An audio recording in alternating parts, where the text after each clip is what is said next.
Tony D and Little Joan just off camera, and this is I don't know what I call this video, but I'll call it something. Smash like and subscribe. Thank you for smash liking and subscribing, Joe. Sorry, a little fried. So during the live stream, I told the story, A Tale of Two Fans, and just to go over it briefly, since some of you were in the live stream. One fan I met, it really wasn't a fan.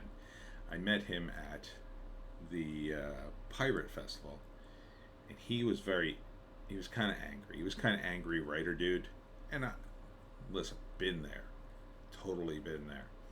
But he was very frustrated, was asking me advice about comics, and then he saw the title for Hollywoke, another novel, and he got mad because he feels, I guess, that the term woke is a dog whistle, as they say, for the evil right wing or something. That's the vibe I got from him. He didn't say that, but that's the vibe I got. And then he shouted, "Oh, this is BS," and stormed away. Which, fine. My attitude, for a moment, I had the urge to say, "No, come here, wait." But I wasn't going to play that game with him. If he wants to not be informed, if he wants to keep his blinders on, let him be frustrated. The other fan who I met today was completely the opposite. Super enthusiastic dude. He was so energetic. He was kind of rocking back and forth a little bit. And he had his girlfriend. He was having a great time. But the interesting thing about him was he talked about being red-pilled, talked about the various YouTubers that are out there have been talking about this stuff over the last, since about 2015-ish. 2015 is when he got red-pilled. And he couldn't have been happier. Nice guy. We chatted for several minutes, and couldn't have been nicer. And his enthusiasm. So the reason I bring this up again is there was a thread on Twitter about the Iron Age fans. Really the creators. And the problem is, as they see it, the Iron Age is actually suffering from too much positivity, as someone stated. That so many people, so many creators are entering the Iron Age, and reviewers too. And they're so anxious to support it. They're supporting creators who maybe aren't ready, right? Maybe they're making mistakes. Maybe the art isn't ready, or the story's not good, or whatever. And it's very difficult too, because this is all very subjective.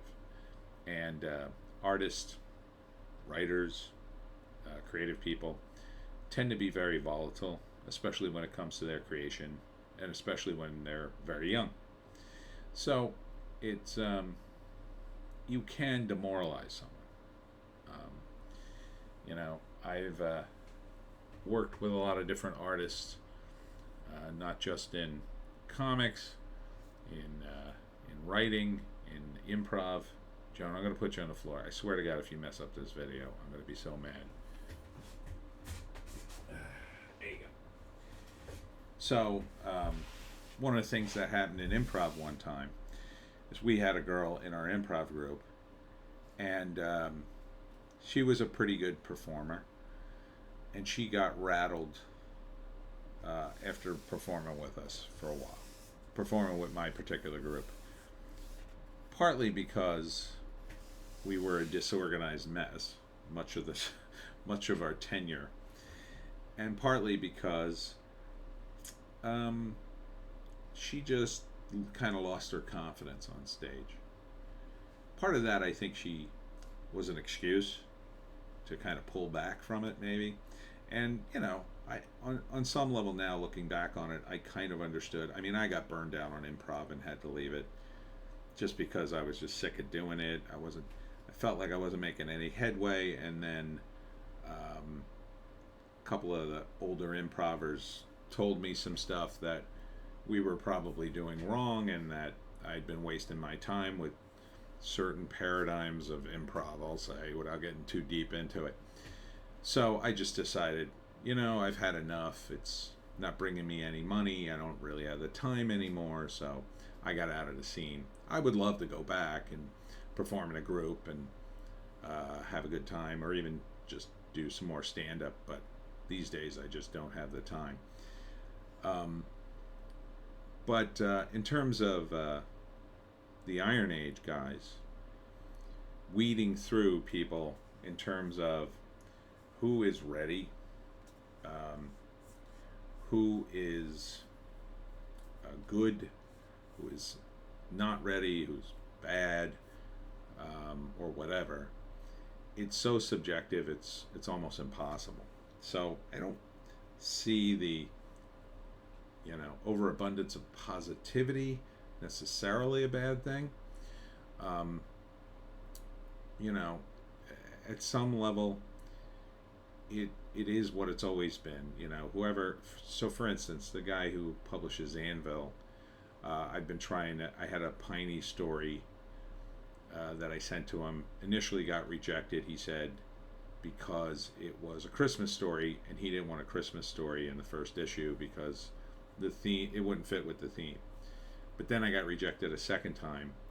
I'm not sure if it was the same deal, because I thought the next issue would be closer to Christmas, and I thought it'd be fine, but I didn't have time to write a second one that was less holiday themed. I don't know. I guess I could ask him for feedback to see if that was the case. Maybe he's got a December issue it would be perfect for, and I keep barking up the wrong tree, but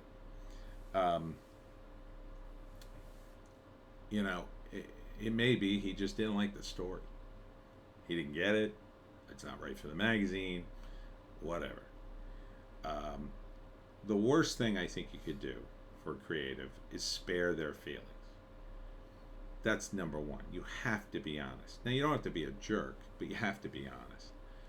So when somebody asks for feedback, you want to be upfront about why it is, whatever the piece is wrong for the magazine or wrong for this or that. Whatever it is. So if he said, for instance, for me, I didn't like the story, I didn't really get it, so that's why I turned it down, I'd be like, oh, okay. And then I'd probably never submit to him again, because maybe we just don't jive. I've submitted to editors, and one editor at one of the major companies, and then he kept rejecting me, and I kind of didn't understand why, but then I got to know him more, and I realized he had very esoteric taste in storylines. He didn't like traditional stories. He liked really deconstructed stuff, like crazy out there, like way past John Waters sort of stuff, and that's the kind of stuff he greenlit. And I couldn't get in to the mainstream comics under him because of that.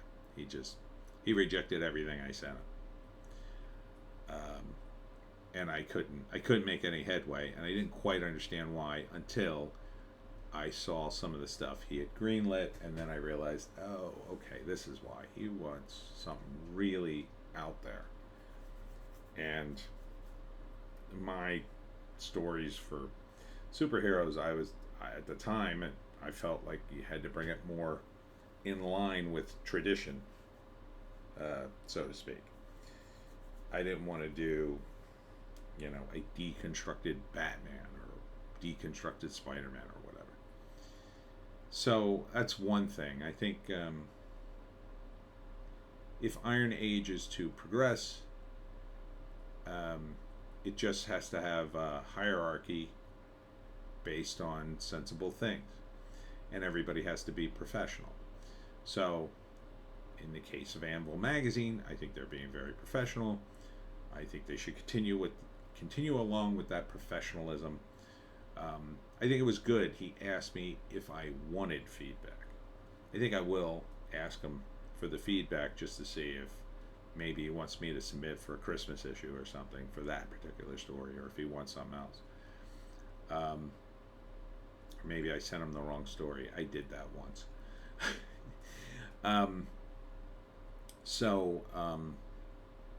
Yeah, it just has to be professional at all times. There will be guys who are young and hungry, and they submit something and they think it's the greatest thing in the world, and you reject them and they take it way too hard. It's inevitable.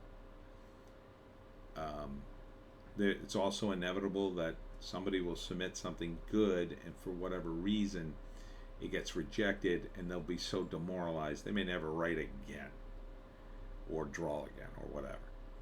It just has to be a professional setting, merit based, because the guys you want to succeed, you want them to not only be good, you want them to be professional.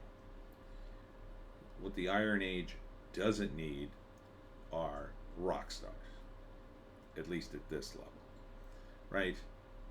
And you could argue there's already a few rock stars in the mix, but look, people get their heads full sometimes when they have lots of success, whatever. That's inevitable too, but you want to try to keep that out of the mix, especially with bringing talent up as much as possible. You just want it to be professional. You submit stories in comics, you get in sometimes, and sometimes you don't. And it's as simple as that. And if somebody has a freak out, you don't say, listen, I'm going to explain why your comic isn't in the magazine. You say, you are being inappropriate. To freak out is inappropriate. If you want feedback, I will give it to you, but you have to back off from this unprofessional behavior. I think if you sort of keep that professionalism about it, then the rest will fall into place. There'll be guys who will publish, there'll be guys that will critique, and if somebody's being unprofessional, they should be called out. Unprofessionalism is about behavior and how the various creators act. So if somebody goes on a tirade on Twitter about one of the other creators, that's unprofessional. That shouldn't happen. Even if they have a real axe to grind with somebody or a real problem, it should be treated off of social media. People should be talked to, and there will be those conflicts. There's no doubt. There'll be a guy who submits something, and maybe it gets in, and then it turns out, well, he really co-created with a guy, and he never got credit, but then you look into it more, and really that guy only suggested the title or something stupid, something so infinitesimal for the piece that it almost doesn't make a difference. These things happen in the creative world all the time because the energy with the creatives is so chaotic and all over the place. Hopefully, most of these guys in the Iron Age will get that out of their system. But in order to facilitate it quickly, you need to keep a professional shop. So as long as everybody's professional, and as long as that professionalism, sorry, I'm so tired, is pushed as the standard, I think it'll be fine. And if it gets to the point where there's so many creators and there's a lot of griping, the next step might be to create some kind of internal forum or discussion amongst creators to say, well, listen, here's a problem with a comic, who created what, or you know, why is this constantly being rejected? And then maybe you get the professionals to come in and say, well, we'll look into it and kind of arbitrate your deal or whatever. I mean, but that's a long way off, I think. Having those kinds of problems and needing to publicly or semi-publicly rule on them so people can get along within the movement. I think that's a ways off. For now, I think if everybody's professional, I think the people who act unprofessional will eventually fall in line, or they'll just drop out and they'll go their separate ways. They'll go do a Kickstarter or Indiegogo or whatever on their own, and maybe they'll be successful on their own or not, and and they'll just say, "Oh, I hate the Iron Age." I mean, this has happened in Comicsgate. There were guys who got into Comicsgate, and then there are some who they got into Comicsgate, and then they kind of complained about Comicsgate and complained about Ethan, and there was some drama. But ultimately, I think Ethan was very professional for the most part.